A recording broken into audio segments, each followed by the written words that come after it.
हम्म,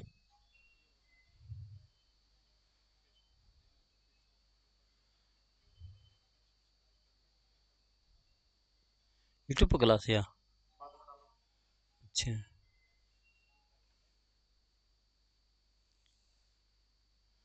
नमस्कार साथियों, जल्दी से जुड़ जाओ भाई हमारे कैटेडिटी ऑनलाइन प्लेटफॉर्म पर। जो साथी फेसबुक पर क्लास देख रहा है वो फेसबुक पर फॉलो कर लो, और जो साथी पहली बार हमारे यूट्यूब चैनल से जुड़ा है तो प्लीज़ चैनल को सब्सक्राइब कर दो और बेल आइकन को दबाना ना भूलें, ताकि हमारी जो भी जानकारी आपका आएगी सबसे पहले आप तक वो जानकारी पहुंच जाए। साथियों जल्दी से जुड़ जाओ, आज का हमारा टॉपिक बहुत ही बेहतरीन टॉपिक रहेगा और वो टॉपिक पढ़ेंगे। Preeti ji good morning. आज की क्लास में वो टॉपिक पढ़ने वाले हैं साथियों, जो हम ये कहें कि हमारे व्याकरण की नींव है। तो व्याकरण की नींव रहेगी हमारा वर्ण। आज का हमारा टॉपिक का नाम रहेगा वर्ण। इम्पोर्टेंट टॉपिक है, एग्जाम में बहुत बार यहाँ से क्वेश्चन आए हैं, तो इसलिए। और साथ साथ में हमारे व्याकरण का आधार भी है। इन कारणों के कारण हमें ये टॉपिक पढ़ना बहुत ही जरूरी है। वर्ण है क्या? यदि हमसे पूछा जाए भाषा की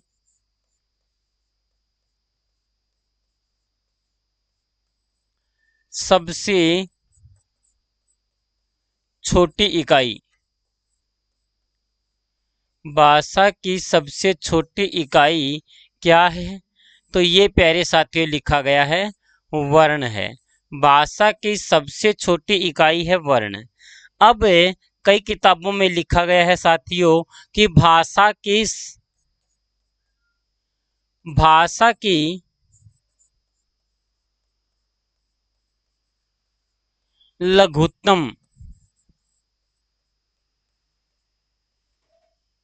इकाई, कई किताबों में लिखा भाषा की लघुत्तम इकाई क्या है?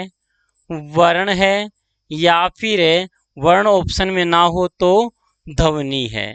लेकिन हमारे हरियाणा स्टाफ सिलेक्शन कमीशन ने एक हमारे वर्ण की अलग ही परिभाषा दी थी।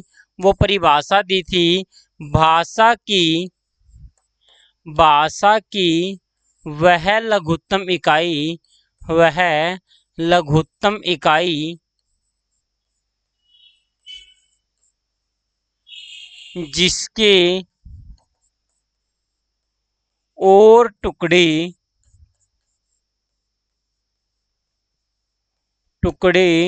न किए जा सके।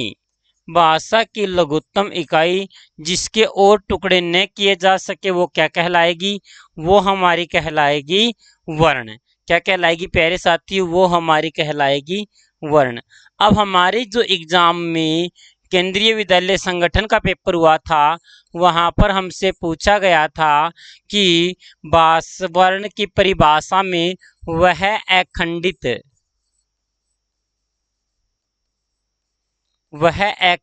ध्वनि जिसके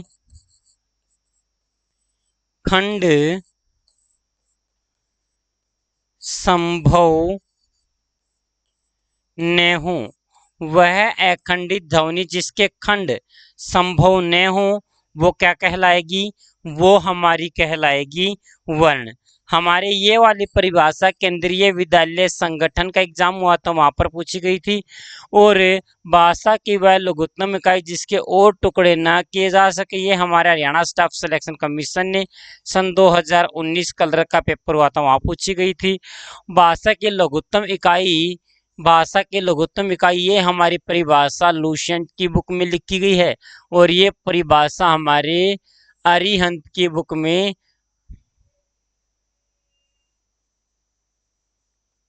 लिखी गई परिभाषाएं हैं, जो हमारे पेपर की दृष्टि से सारी की सारी परिभाषाएं इंपॉर्टेंट रहने वाली हैं। अब प्यारे साथियों, हमारी भाषा की लघुत्तम इकाई या तो ध्वनि होगी या हमारी हो जाएगी वर्ण। अब यहाँ भी संदेह हो रहा है कि हमारी भाषा की लघुत्तम इकाई ध्वनि है या वर्ण है। यदि बात की जाएगी प्यारे साथियों भाषा की मौखिक सबसे छोटी इकाई। तो आपका उत्तर रहेगा ध्वनि। और आपसे यदि पूछता है भाषा की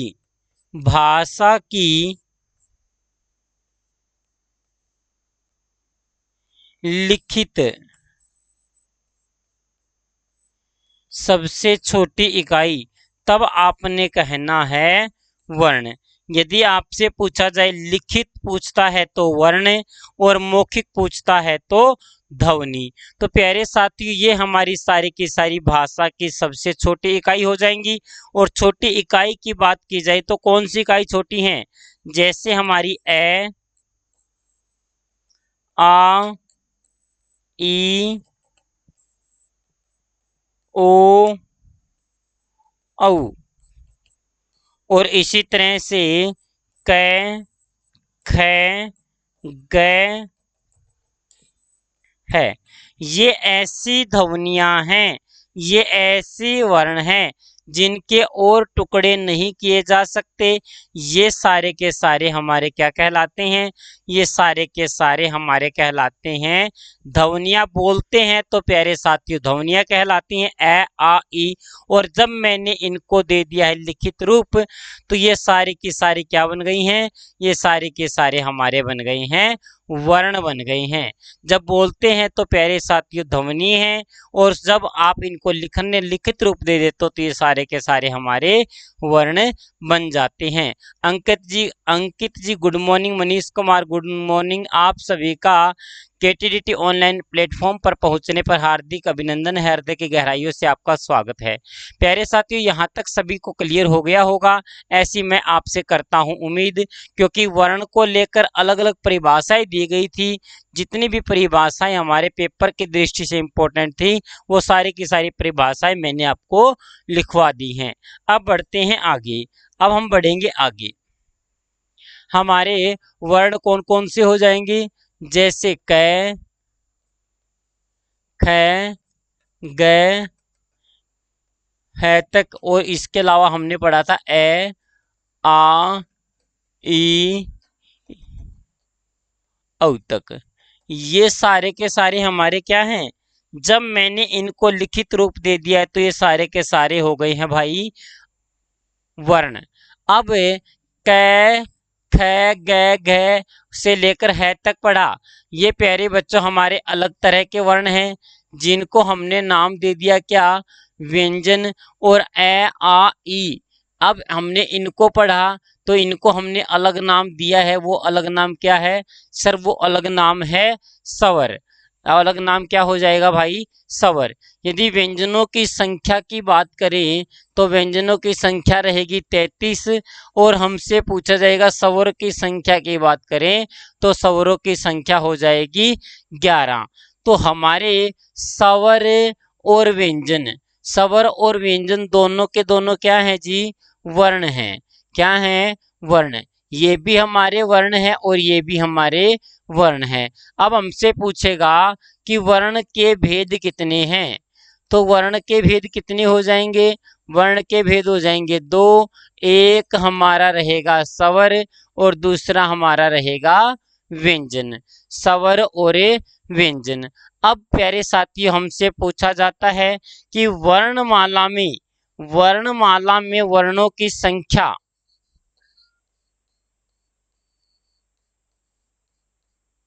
वर्णमाला में वर्णों की संख्या,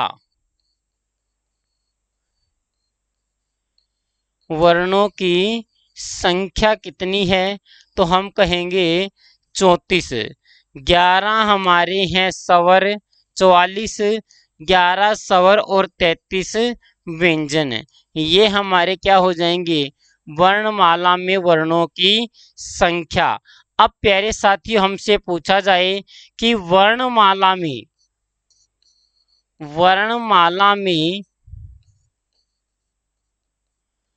कुल वर्ण, वर्णमाला में कुल वर्ण कितने हैं? तो आपने बताना है 46। कौन कौन से दो अलग हो गई हैं? 11 हमारे स्वर हैं और 33 हमारे हैं व्यंजन और 2 हमारे हैं अयोगवह। तो 2 अयोगवाह कौन कौन से हैं? एक तो अंग और एक अ है। तो अब हमारी संख्या कितनी हो गई है? सर अब हमारी संख्या हो गई है 46। वर्णमाला में यदि कुल वर्ण पूछता है तो आपने बतानी है 46 और वर्णमाला में वर्णों की संख्या पूछता है तो आपने बतानी है 44। अब हमसे पूछा जाता है हिंदी में वर्णों की संख्या। हिंदी में वर्णों की संख्या।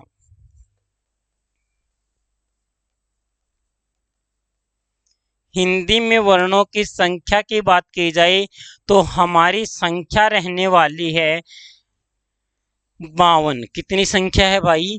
52। 52 संख्या हमारी कौन कौन सी हो जाएगी? सर 11 तो हमारे स्वर हैं और इसके अलावा 39 हमारे हो जाएंगे क्या? व्यंजन और 2 हमारे होंगे अयोगवह।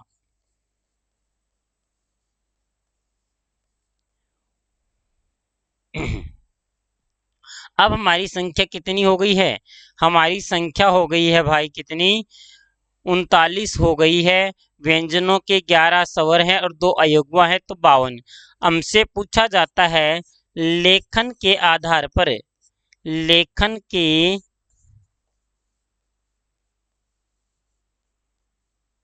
आधार पर वर्णों की कुल संख्या।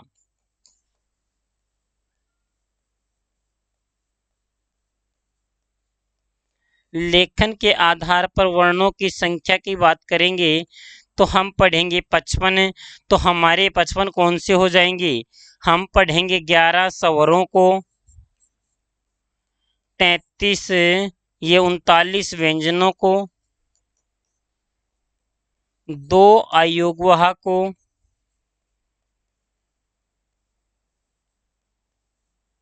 और उसके अलावा हम पढ़ेंगे भाई 3 विदेशज वर्णों को। जो विदेशी भाषा के वर्ण हैं उनको मिला लेते हैं तो उनकी संख्या कितनी? विदेशज वर्ण तो उनकी संख्या 3 है। तो इस तरह से वर्णमाला में वर्णों के लेखन के आधार पर वर्णों की संख्या कितनी हो जाएगी? 42 हो जाएगी।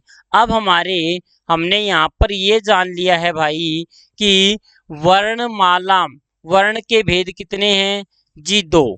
कौन कौन से? एक हमारा है स्वर और दूसरा हमारा रहने वाला है व्यंजन। वर्णमाला में वर्णों की संख्या कितनी है? सर वर्णमाला में वर्णों की संख्या है 44। और हिंदी में ये वर्णमाला में कुल वर्ण पूछता है तो कितने बताने? 46। स्वर भी मैंने बता दिए, व्यंजन भी 2 ऐड और हो जाएंगे, वो ऐड होंगे अयोगवाह हो जाएगा भाई। महक रानी गुड मॉर्निंग भाई, ठीक है। और हिंदी में वर्णमाला के वर्णों की कुल संख्या पूछेगा तो 52। 52 हमारे 11 स्वर हैं, 33 हमारे मुख्य व्यंजन हैं और 4 हमारे संयुक्त व्यंजन हैं और 2 उत्क्षिप्त व्यंजन हैं। 4 और 2 6 और 33 व्यंजन 39 व्यंजन टोटल हो जाएंगे और 2 हमारे अयोगवा मिलाकर 42 हो जाएंगे। लेखन के आधार पर प्यारे साथियों हमारे वर्ण संख्या कितनी है? वर्णों की संख्या है 55। 11 स्वर हैं और इसी तरह से 39 व्यंजन हैं, 2 अयोगवा है, 3 वर्ण विदेशज वर्ण ऐड हो जाएंगे। 3 विदेशज वर्ण कौन से होंगे? एक तो हमारा ओ जैसे कॉलेज में ओ का प्रयोग होता है ऐसे ही हमारे 2 वर्ण और रह गए हैं, अरबी फारसी भाषा के हैं, जिसमें हमारे होंगे एक तो रहेगा हमारा जय और एक फै। जय और फै ये 2 हमारे वर्ण हो जाएंगे और एक हमारा ओ। ये 3 वर्ण ऐसे हैं जो विदेशी भाषा से हमने हिंदी भाषा में लिए हैं। तो यहाँ तक की जानकारी आप सभी को क्लियर हो गई। रोहित शर्मा गुड मॉर्निंग भाई, गुड मॉर्निंग। यहाँ तक आप सभी को प्रॉपर समझ में होगा। प्रीति, महक, अंकित, महक, जितने मनीष, रोहित, यहाँ तक जल्दी से कमेंट करके बताएं यहाँ तक सभी को क्लियर हो गया है क्या? अब हम पढ़ेंगे वर्ण के भेदों में सबसे पहले स्वर के बारे में पढ़ेंगे।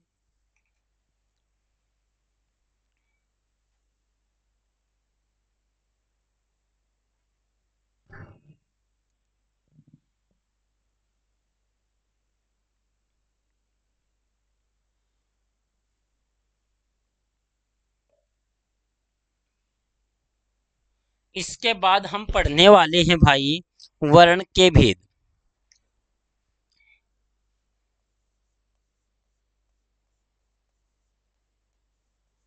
वर्ण के भेद। और मेरी कक्षा का हर बच्चा जानता है वर्ण के कितने भेद हैं सर? दो हैं। एक स्वर है और दूसरा व्यंजन है। सबसे पहले क्या जानेंगे सर? स्वर के बारे में जानेंगे। स्वर क्या है? स्वर की परिभाषा की बात की जाए, वे वर्ण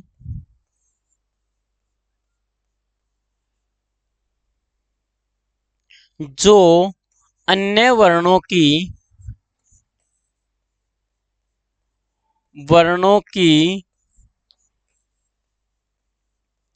सहायता से न बोले जाएं। जो वर्ण अन्य वर्णों की सहायता से न बोले जाएं वो क्या कहलाएंगे? स्वर कहलाएंगे। या एक परिभाषा और है, जो वर्ण निर्बाध्य रूप से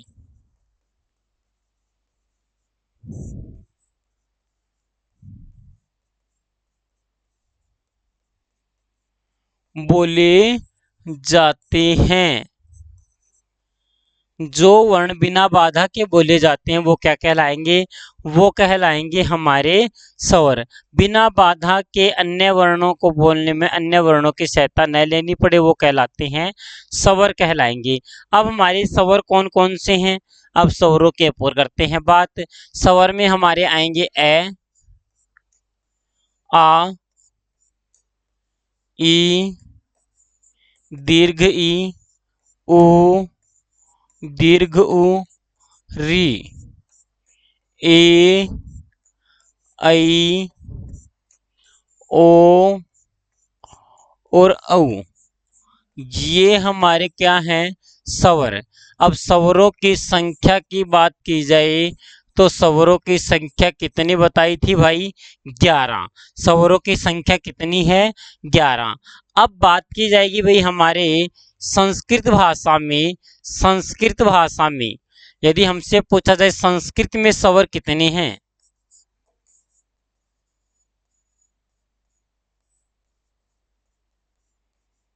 संस्कृत में यदि स्वर पूछे जाएं तो आपका उत्तर होगा 13।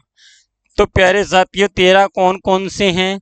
देखो, एक तो री ये वाली है, इसके नीचे गुंडी लगा दो, एक तो ये री बन गया और एक है लरी। ये 13 स्वर थे संस्कृत भाषा में और हिंदी भाषा ने इन 13 में से सुंदर सुंदर 11 स्वर छाट लिए। तो हमारे 11 स्वर कौन कौन से हैं? तो हमसे पूछा जाएगा ए, आ, ई, दीर्घ ई, उ, दीर्घ ऊ, री, ए, आई, ओ, औ। ये हमारे कितने? 11 स्वर हैं भाई संस्कृत भाषा में। अब बात की जाए प्यारे बच्चों, आपको जानकारी के रूप में आपको बता दूं, जो हमारी पाली भाषा है, पाली भाषा में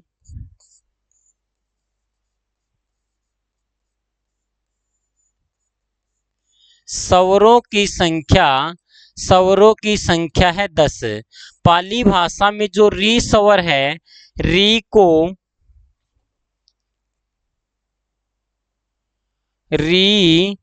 को शामिल नहीं किया गया है। री शामिल नहीं है। तो हमारे संस्कृत भाषा में स्वर कितने हैं? संस्कृत में है 13 और हिंदी ने 13 में से 11 स्वर जो हैं वो अपने पास रख लिए। अब हमारे एग्जाम में ये क्वेश्चन पूछा गया था कि देवनागरी लिपि में, क्या पूछा गया था भाई? देवनागरी लिपि में कुल देवनागरी लिपि में स्वरों की संख्या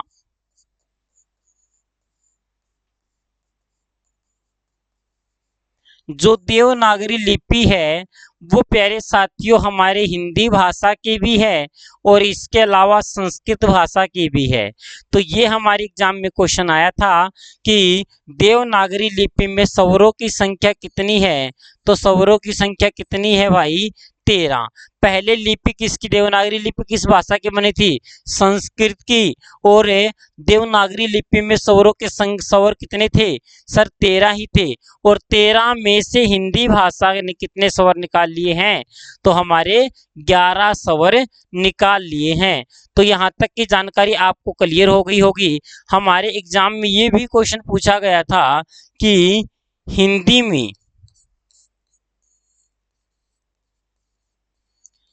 में कुल स्वर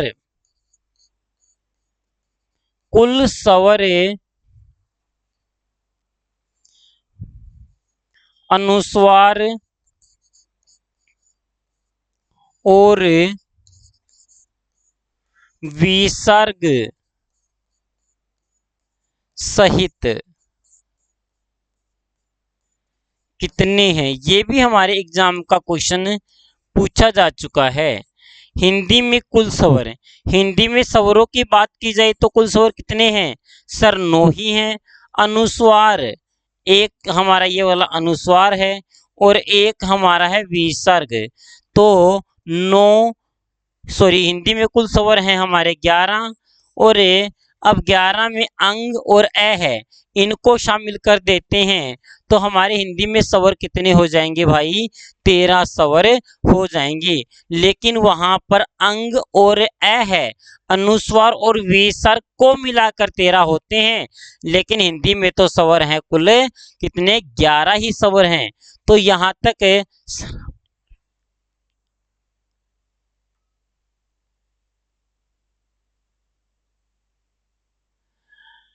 मनीष जी कोई दिक्कत नहीं है, आप रिवाइज कर लो।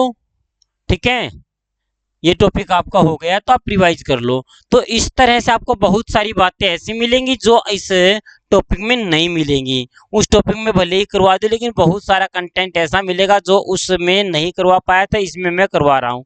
तो हिंदी में कुल स्वर कितने हो जाएंगे? हिंदी में कुल स्वर हो जाएंगे भाई, यदि हमारे से पूछा जाएगा तो 11 ही रहेंगे कुल स्वर, और अनुस्वार और विसर्ग को मिला लेता है तो 13 हो जाएंगे। अब हमसे पूछा जाता है कि स्वर के भेद कितने हैं? क्या पूछा जाएगा भाई? सर स्वर के भेद।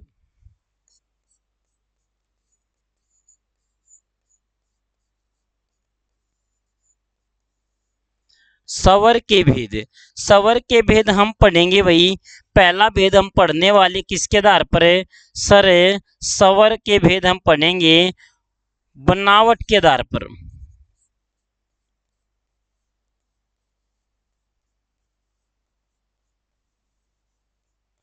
स्वर के भेद हमें पढ़ने हैं तो हम पढ़ेंगे बनावट के आधार पर या फिर उच्चारण के आधार पर,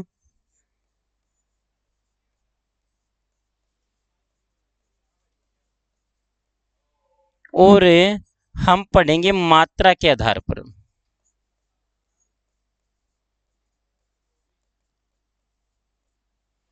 तो हमारे स्वर के भेद कितने हैं? स्वर के भेद बनावट के आधार पर, उच्चारण के आधार पर, मात्रा के आधार पर हमारे स्वर के भेद रहेंगे।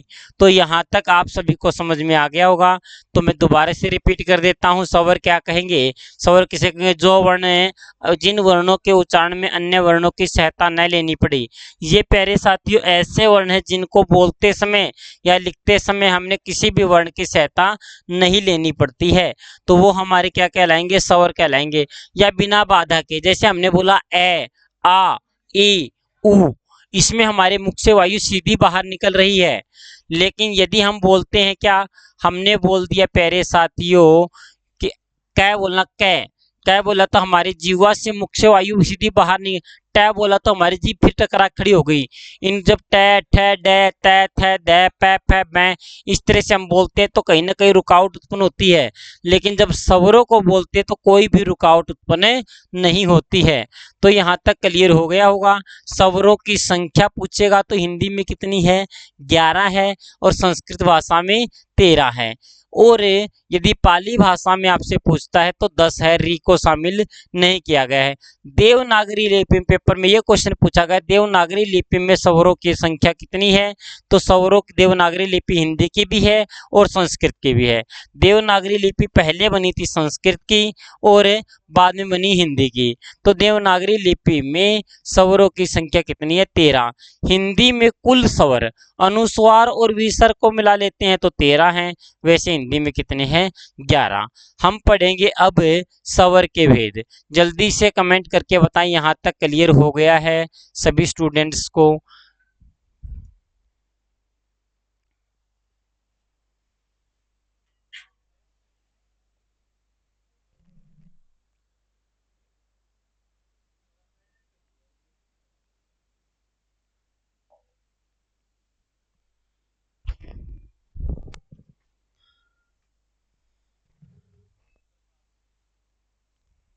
हाँ भाई, यहाँ तक आ गया होगा समझ में। इसके बाद हम पढ़ने वाले हैं स्वर के भेद, और स्वरों के भेद में हम पढ़ेंगे उच्चारण के आधार पर स्वर के भेद। सबसे पहले स्वर के भेद पढ़ेंगे।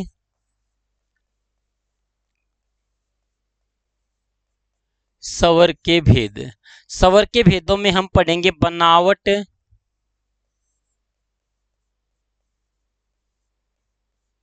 रचना या संरचना के आधार पर।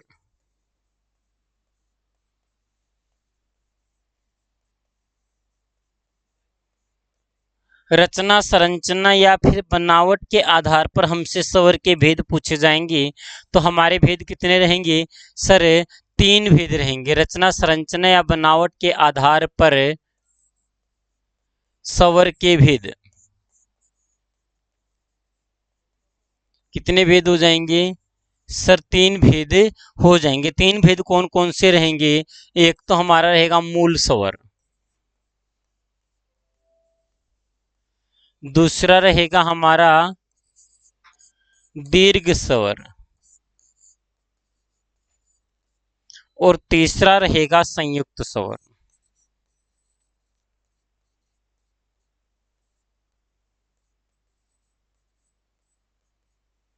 स्वर के भेद कितने हो जाएंगे जी सर? 3 भेद हो जाएंगे, मूल स्वर, दीर्घ स्वर और संयुक्त स्वर। मूल स्वर क्या होगा?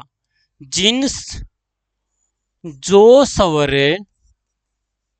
अपनी रचना में, अपनी रचना में अन्य स्वरों की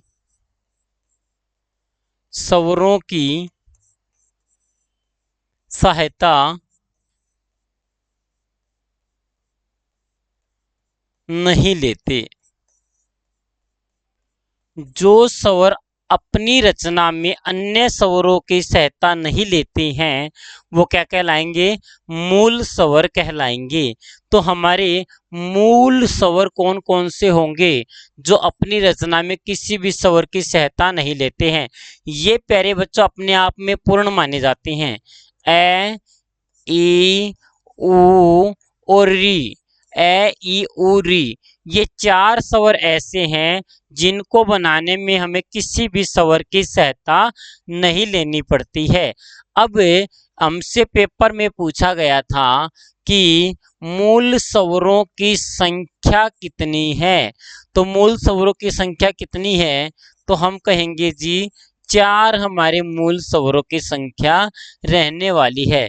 ये हमसे पूछा गया था भाई सीटी 2015 में। मूल स्वरों की संख्या कितनी है? तो आपका उत्तर क्या हो जाएगा सर? 4 हो जाएगी। उसके बाद हम पढ़ेंगे कौन से स्वर? हम पढ़ेंगे दीर्घ स्वर। जो स्वर अपने ही वर्ग के स्वरों से बनते हैं। जो स्वर अपने ही वर्ग के स्वरों से बनते हैं वो क्या कहलाएंगे? दीर्घ स्वर कहलाएंगे। अपने ही वर्ग से कैसे? एम में प्यारे साथियों मैंने ए मिला दिया। एम में एम मिलाया तो क्या बन गया सर आ बन गया है। इसी तरह से प्यारे साथियों ई में ई मिलाया तो हमारा बन गया है दीर्घ ई। और इसी तरह से ओ में ओ मिलाने पर क्या बन जाएगा सर ओ में ओ मिलाया तो बन गया दीर्घ ऊ। तो हमारे जो स्वर जो हमारे तीन स्वर हैं कौन कौन से आ ई उ ये तीन स्वर ये अपने ही वर्ग के स्वरों के मेल से बने हैं तो इन्हें कहा गया है दीर्घ स्वर। और दीर्घ स्वरों की संख्या कितनी हो जाएगी भाई दीर्घ स्वरों की संख्या हो जाएगी तीन। कितनी हो जाएगी तीन। उसके बाद आता है संयुक्त स्वर। वे स्वर जो दो अलग अलग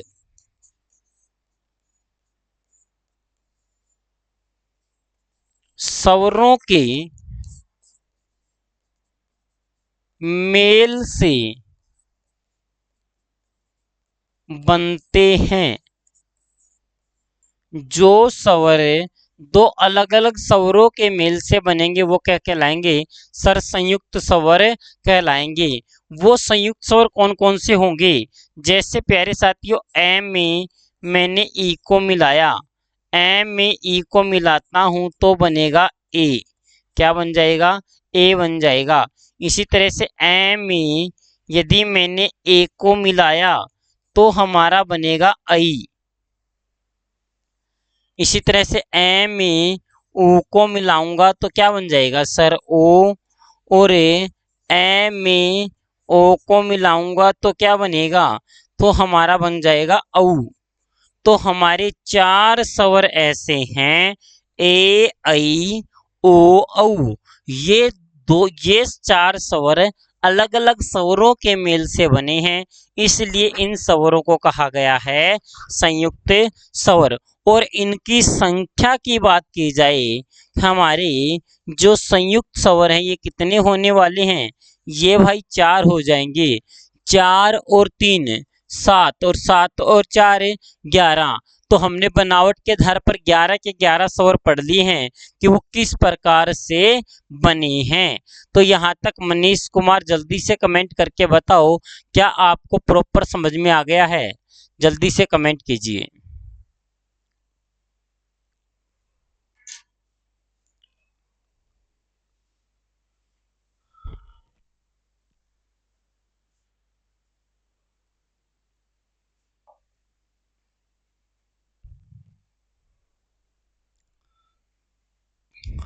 हाँ भाई मनीष प्रीति महक रानी रोहित शर्मा जल्दी से कमेंट करके बताइए क्या आपको यहाँ तक क्लियर हो गया है क्या।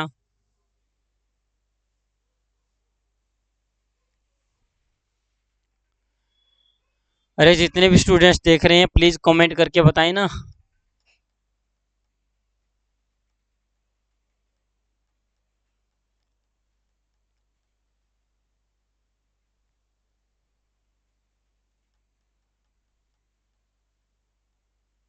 ओके भाई यहाँ तक क्लियर हो गया तो इसके बाद हम पढ़ने वाले हैं कौन से स्वर। हम पढ़ेंगे संयुक्त स्वर भी हमने पढ़ लिया है दीर्घ स्वर भी पढ़ लिया है और हमने पढ़ लिया है भाई कौन सा मूल स्वर भी। अब हम पढ़ेंगे उच्चारण के आधार पर।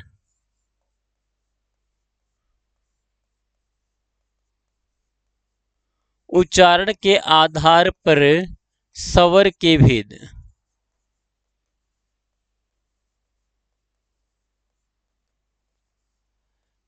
तीन भी हैं और प्यारे साथियों हमारे दो भेद भी दिए गए हैं।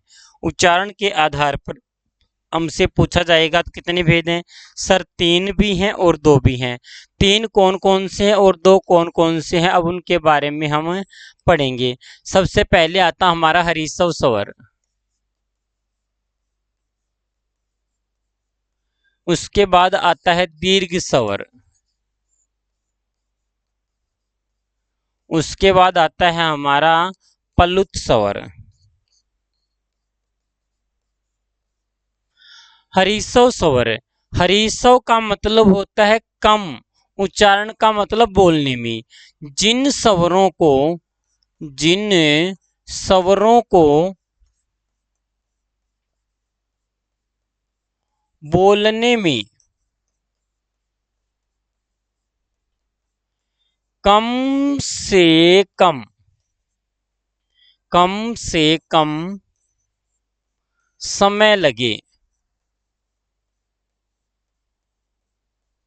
जिन स्वरों को बोलने में कम से कम समय लगेगा वो हमारे कहलाएंगे हरीसव स्वर। अब हमारे रीसर्व स्वर कौन कौन से हैं? एक तो हमारा है ए, एक ई और एक ऊ। ये प्यारे साथियों हमारे तीन स्वर ऐसे हैं जिनको बोलने में कम से कम समय लगता है। तो ए ई ऊ। यदि हमसे पूछा जाए कि हरीसव स्वर की संख्या कितनी है तो आप कहेंगे कितनी संख्या हो जाएगी? सर 3 संख्या हो जाएगी। दीर्घ स्वर, दीर्घ का मतलब होता बड़ा। किससे बड़ा? हरीसव से। हरीसव स्वर को बोलने में एक स्वर का टाइम लगा है, तो दीर्घ स्वर को बोलने में इससे ज्यादा समय लगेगा, मतलब इससे डबल समय लगेगा। अर्थात जिन स्वरों को बोलते समय दो स्वरों का या दो गुणा समय लगे।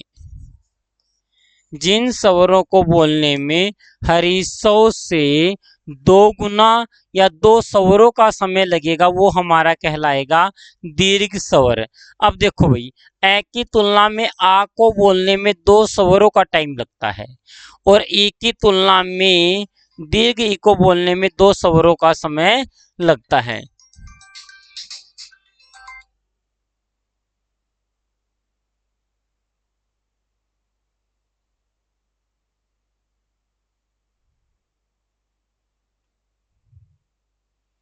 इसी तरह से हमारा ऊ की तुलना में दीर्घ ऊ को बोलने में हमारा अधिक समय लगता है।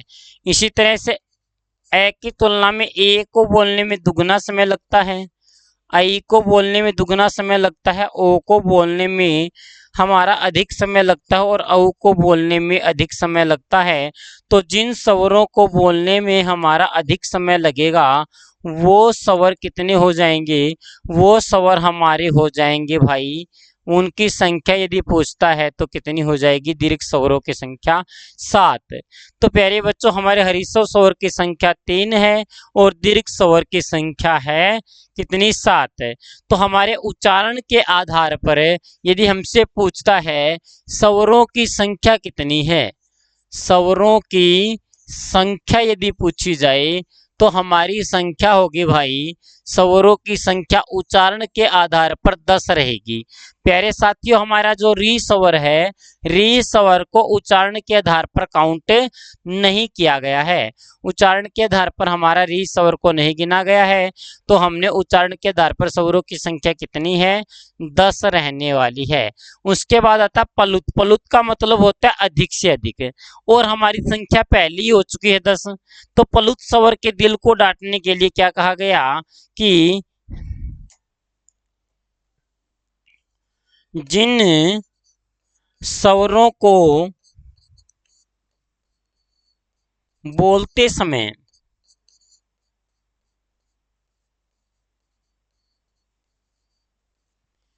तीन गुना समय लगे, जिन स्वरों को बोलते समय 3 गुना समय लगेगा वो हमारे क्या कहलाएंगे?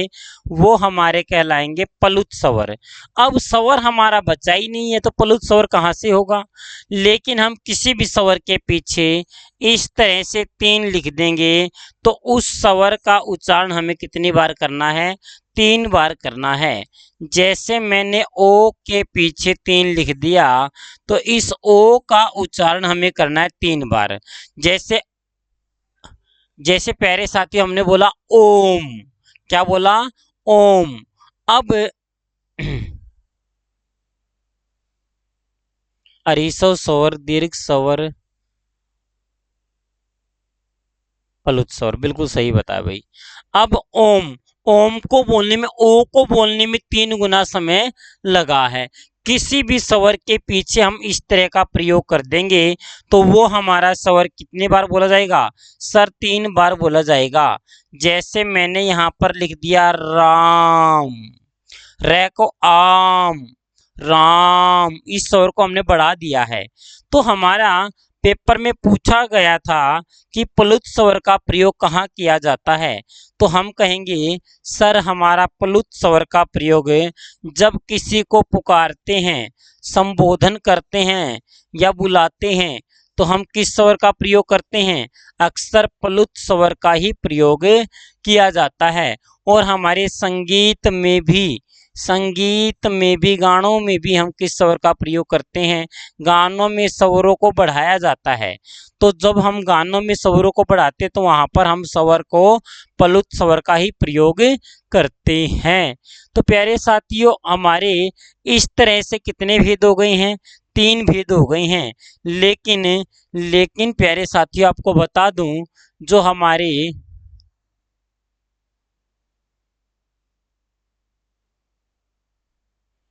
हिंदी मानक व्याकरण ने, नोट डाल के लिखोगे, हिंदी मानक व्याकरण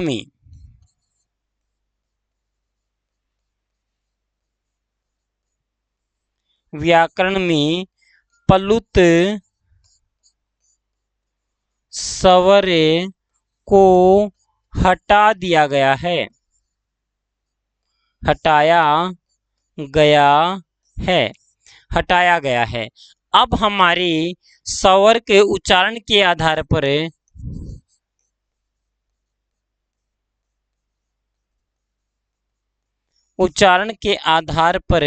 हमारे स्वर के कितने भेद हैं? केवल 2 भेद रह गए हैं। अब प्यारे साथियों, हमारे 2 भेद कौन कौन से रह गए? एक तो हरीसव और एक दीर्घ। प्लुत स्वर को क्यों हटाया गया है? क्योंकि इसके लिए कोई स्पेशल स्वर नहीं था, इस कारण इसको हटा दिया गया है भाई। पहले कितने थे? 3 थे, अब कितने बच गए हैं? 2 ही बच गए हैं। वो 2 कौन कौन से? हरीसव और दीर्घ। और ये भी हमारे हरियाणा स्टाफ सिलेक्शन कमीशन ने पेपर में पूछा था कि उच्चारण के आधार पर स्वरों की संख्या कितनी है, तो वहां पर राइट उत्तर 2 माना गया है। ये भी हमारे एग्जाम का क्वेश्चन बन चुका है। तो जल्दी से कमेंट करके बताइए यहाँ तक कितने स्टूडेंट्स हैं जिनको प्रॉपर समझ में आ गया है।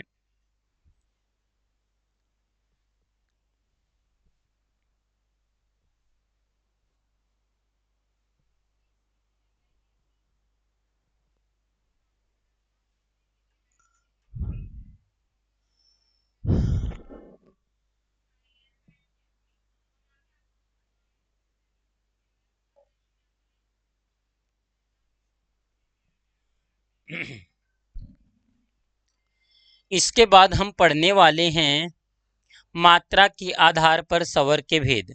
जल्दी से कमेंट करके बताएं कितने स्टूडेंट्स हैं जिनको यहाँ तक क्लियर हो गया है।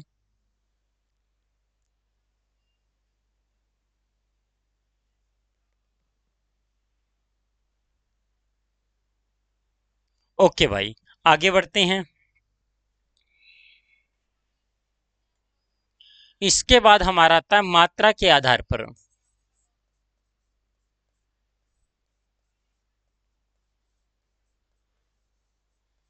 आधार पर स्वर के भेद। मात्रा के आधार पर हमारे स्वर के कितने भेद हैं? 2 भेद हैं। सबसे पहले आपको मात्रा बता देता हूं, मात्रा क्या है? मात्रा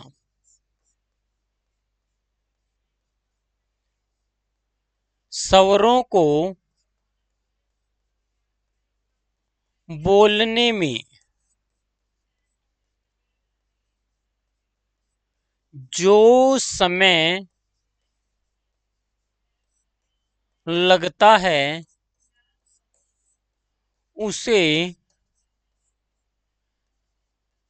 दर्शाने के लिए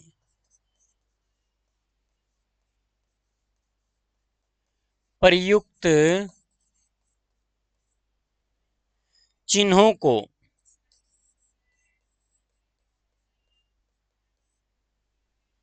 चिन्हों को मात्रा कहते हैं।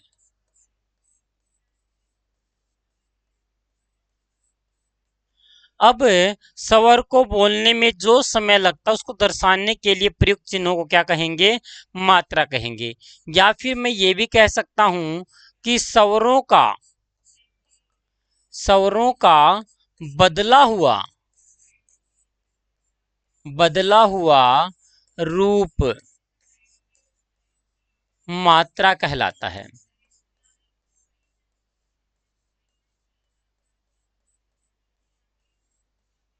स्वरों का बदला हुआ रूप क्या कहलाएगा? मात्रा कहलाएगा।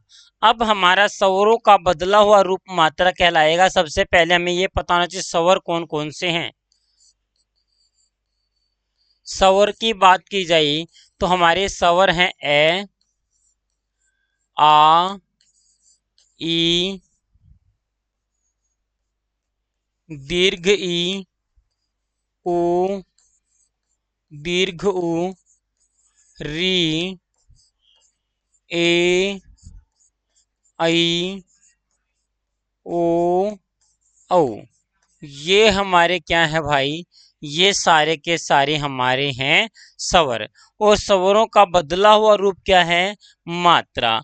अब हमारे ये सारे स्वर हैं और इनका रूप हम यदि बदल देते हैं तो हमारा ए स्वर की कोई मात्रा नहीं है।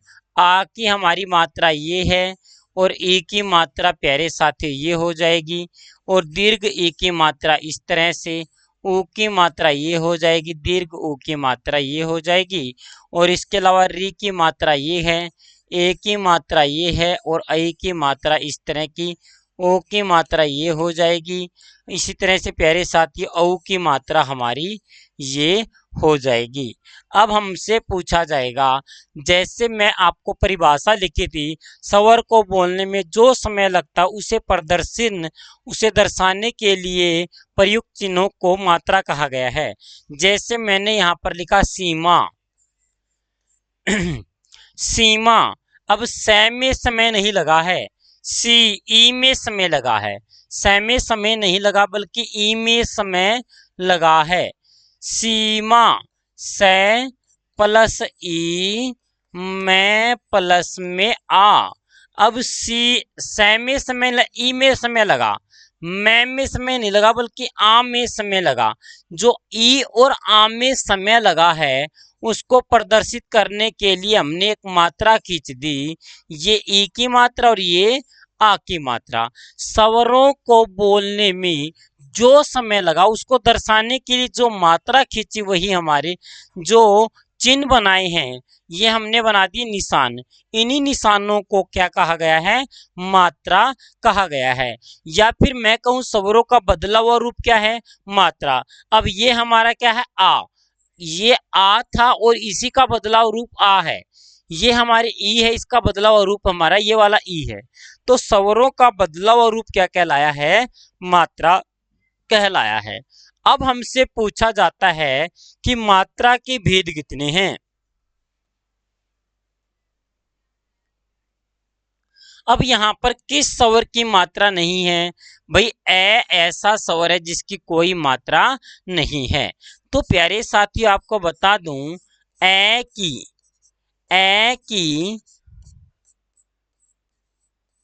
मात्रा नहीं होती।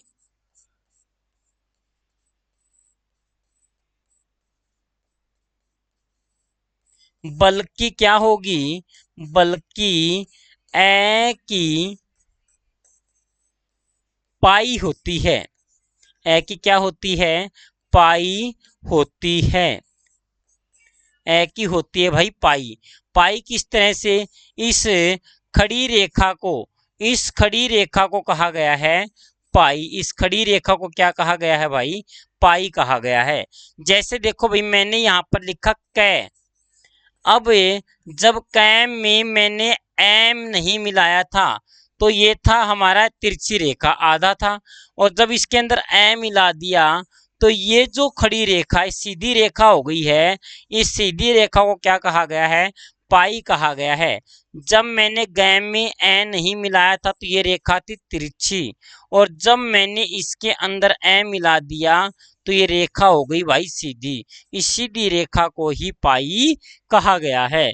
तो हमारे इस ए की हमारे क्या है, मात्रा नहीं होती बल्कि क्या होती है, पाई होती है। अब एग्जामिनर ने ये भी पूछा था कि किस वर्ण की, किस अक्षर की पाई नहीं होती है। तो हमारे सभी अक्षरों की पाई होती है, किसी की छोटी पाई होती है, किसी की बड़ी पाई होती है। अब देखो भाई, यहाँ पर मैंने लिखा द।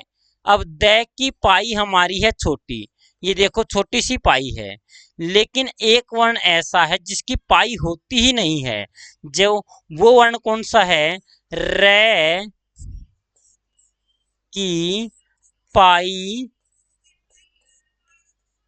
नहीं है, फिर भी उसके अंदर ए है, फिर भी इसमें ए है।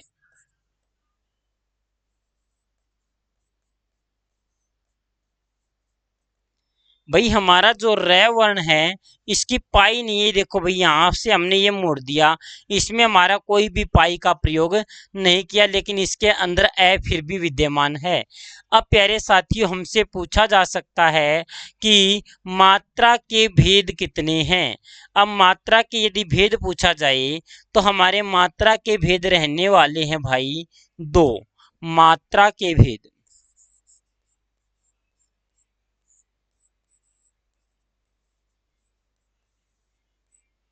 मात्रा के भेद कितने हो जाएंगे, दो भेद हो जाएंगे। एक हमारा कहलाएगा एक मात्रिक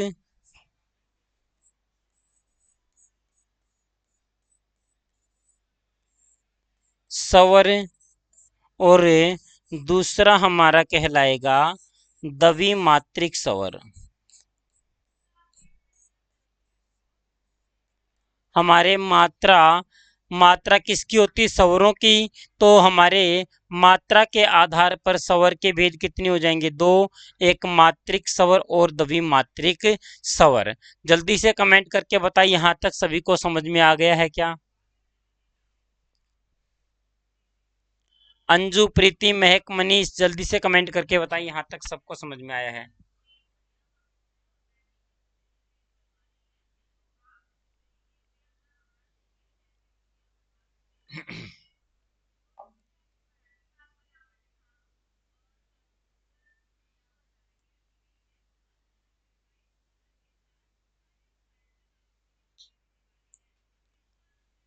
हाँ भाई साथियों, जल्दी से कमेंट करके बताइए यहाँ तक क्लियर हो गया है क्या।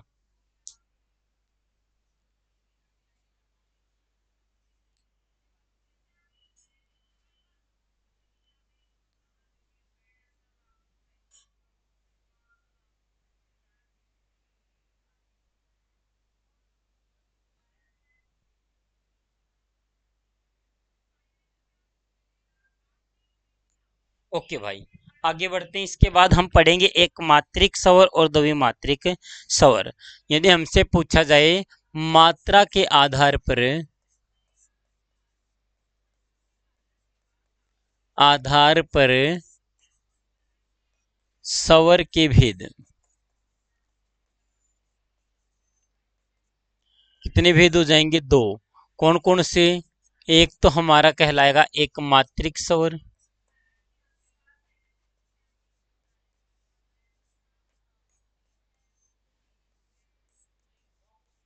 और एक कहलाएगा द्विमात्रिक स्वर।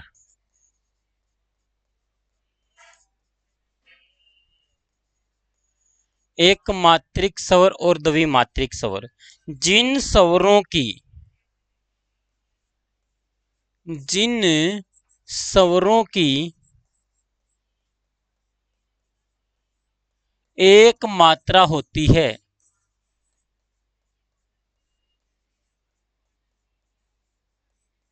जिन स्वरों की एक मात्रा होती है उन्हें हम कहेंगे एक मात्रिक स्वर।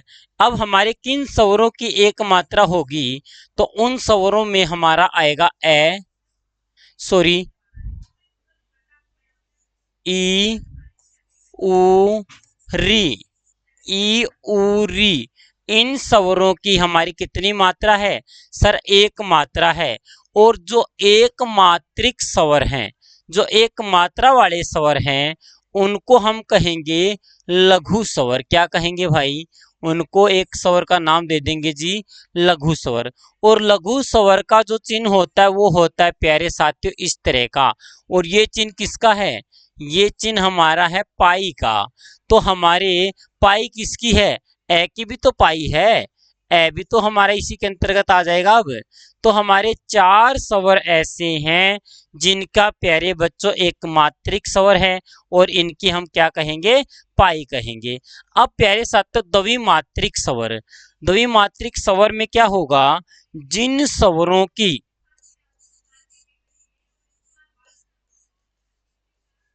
जिन स्वरों की दो मात्राएं होती हैं उन्हें क्या कहा जाएगा सर, द्विमात्रिक स्वर कहा जाएगा। जिन स्वरों कितनी मात्रा होंगी, दो मात्राएं होंगी, वो क्या कहलाएंगे, द्विमात्रिक कहलाएंगे। किस तरह के स्वर हमारे द्विमात्रिक हो जाएंगे, तो हमारे स्वर हो जाएंगे आ ई उ, आ ई उ, ए ऐ ओ औ। ये जो स्वर हैं भाई, ये स्वर हमारे कहलाते हैं द्विमात्रिक स्वर। और द्विमात्रिक स्वर को कहा गया है गुरु स्वर। क्या कहा गया है भाई, गुरु स्वर। और गुरु स्वर का निशान होगा इस तरह का, इस तरह का एस टाइप का निशान हो जाएगा गुरु स्वर का। इसको प्यारे साथियों कहा गया है अवग्रह चिन्ह। क्या कहा गया है भाई, अवग्रह चिन्ह कहा गया है। तो हमारी दो मात्राओं को प्रदर्शित करेगा अवग्रह चिन्ह और एक मात्रा को प्रदर्शित करेगा पाई। जैसे मैंने यहां पर लिख दिया दीपक लिख दिया। अब दीपक के अंदर हमसे पूछता है कितनी मात्राएं हैं, तो हमारा द, पहले हम वर्ण विच्छेद कर देंगे ई, पे प्लस में ए और क जमा में ए। अब देखो भाई ई, ई को हम क्या कहेंगे सर, ई को हम किस में काउंट करेंगे सर, द्विमात्रिक में काउंट करेंगे। और द्विमात्रिक का चिन्ह हमारा है ये वाला। तो ए को हम कहेंगे सर एक मात्रिक, पाई का निशान लगा देंगे, कै में पाई का निशान लगा देंगे।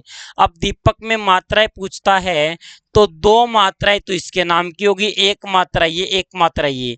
दीपक के अंदर हमारी मात्राएं कितनी हो जाएंगी सर, टोटल चार मात्राएं हो जाएंगी। कितनी मात्राएं हो जाएंगी भाई, चार मात्राएं हो जाएंगी। पूनम देवी गुड मॉर्निंग भाई।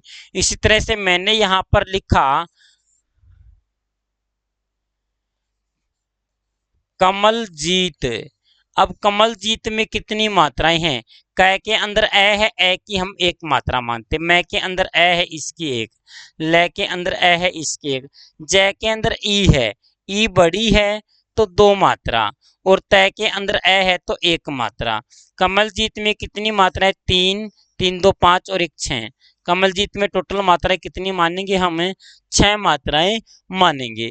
इसी तरह से मैंने यहां पर लिख दिया पूनम, पूनम।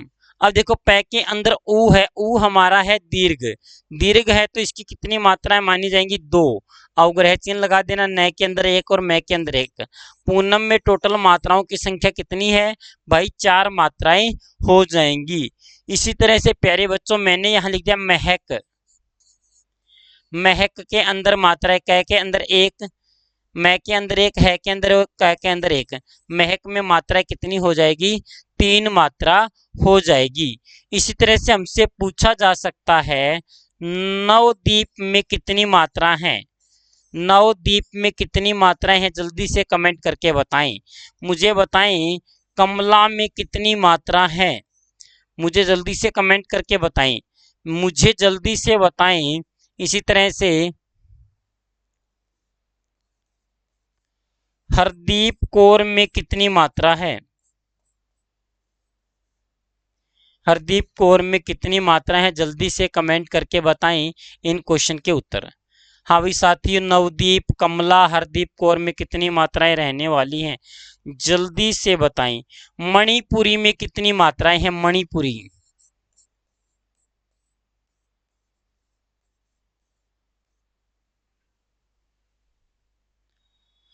अंजू, प्रीति, महक, मनीष, जल्दी से बताएं नवदीप में कितनी मात्रा है? कमला, हरदीप कौर और मणिपुरी में पूनम ने बताया है नवदीप। प्रीति में बताना सर। प्रीति जी, पहले मैंने जितना पढ़ा है उसमें आप मात्रा बता दो, उसके बाद मैं आपको बता दूंगा कि किस वर्ण में कितनी मात्रा है। नवदीप में 5, पूनम ने बताया है 4, पूनम ने पहले में 5 बताई थी, कमला में 4 बताई हैं। जल्दी से कमेंट करके बताएं भाई। और साथ में पूनम देवी ये लिख दिया करो कि आपने हरदीप की बताई है। बिल्कुल सही है, बिल्कुल सही है भाई। और मणिपुरी में और बता दो। ओके ओके, समझ गया अभी मैं।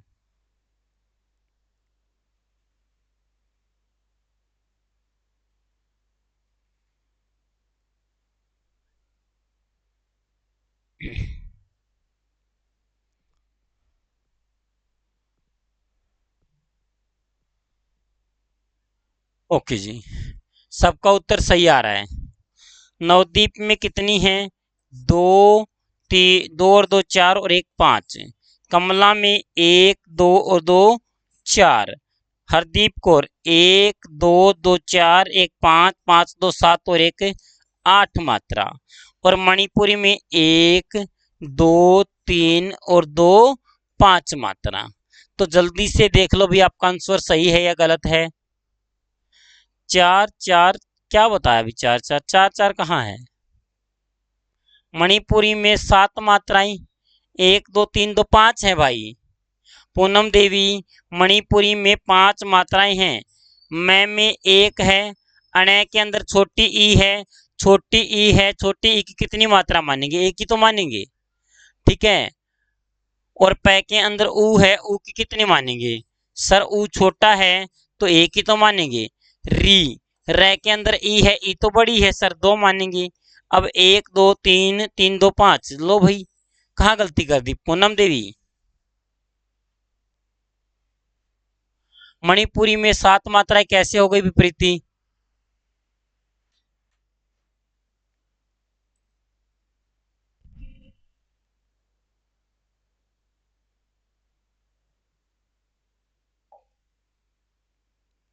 सात मात्राएं कैसी हो गई? प्रीति जी जल्दी से बताएं, क्या आपको आंसर समझ में आ गया है?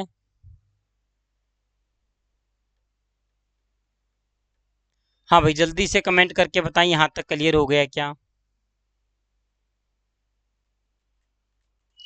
प्रीति, पूनम, जल्दी से बताएं क्या आपको समझ में आ गया है क्या?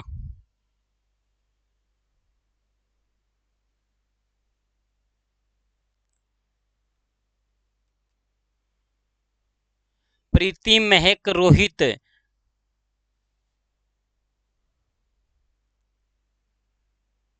अंजू, अरे जल्दी से कमेंट करके बताएं। यदि यहां तक समझ में आ गया है तो आगे हमारी है मात्रा के नियम। मात्रा के नियम पढ़ेंगे। मात्रा के कुछ नियम है, उसको हम पढ़ेंगे भाई अगली कक्षा में। ठीक है प्रीति, अगली कक्षा आप जरूर लगाना, तब मैं आपको बताऊंगा प्रीति में कितनी मात्राएं हैं। ठीक है, तब मैं आपको बता पाऊंगा कि प्रीति में कितनी मात्राएं, क्योंकि अब हमने इसके बाद हम पढ़ेंगे। पढ़ना क्या है? हम पढ़ेंगे भाई मात्रा के नियम। उसमें हमारे आएंगे छोटी अरीस, यदि आधा आधा अक्षर आ गया उससे पहले वाले कितनी मात्रा है, ठीक है, ऊपर बिंदी आती है तो कितनी मात्रा है, उन सभी का ज्ञान हम पढ़ पाएंगे अगली कक्षा में। यहाँ तक आपको समझ में आ गया है? Thank you very much.